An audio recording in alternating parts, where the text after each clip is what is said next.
Well, good morning and welcome to remote learning in the summer term.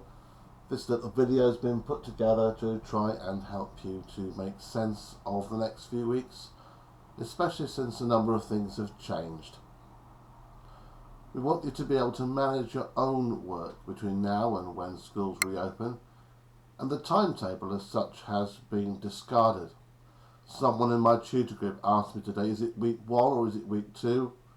Fact is, it isn't really week at all.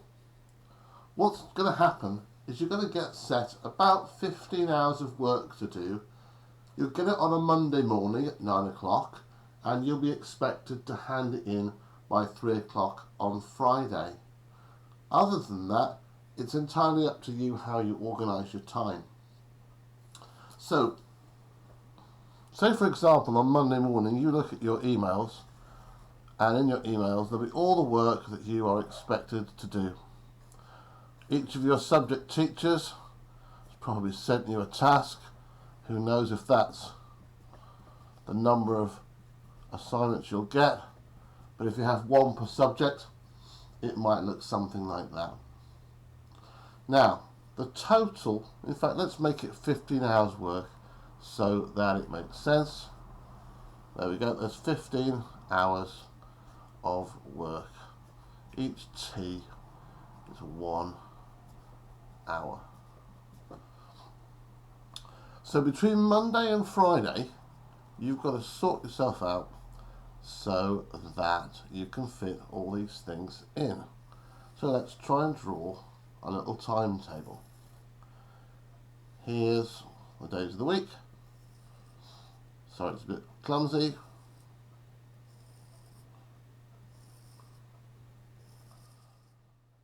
Monday, Tuesday, Wednesday, Thursday, Friday.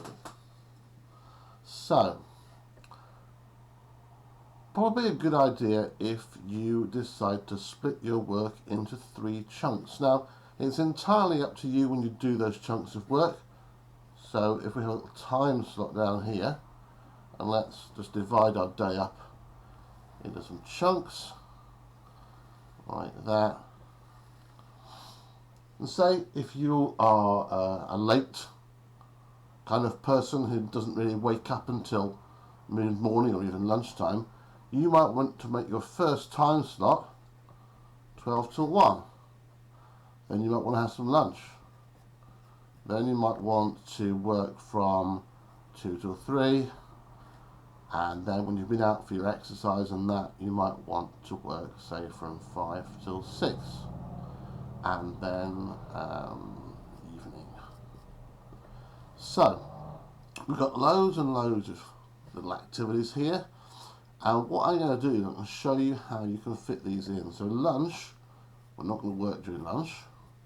And Eve, we'll come back to that later, that's for some other stuff. So, say for example you've got these activities at the top here. Let's give them all numbers, shall we? No. Let's give them nothing at all. So, you might decide to do task 1 in there. That's task 1, I will give it a number actually. And then task 2, you might say, well, I don't really fancy doing that until that day. And then task 3, and so on.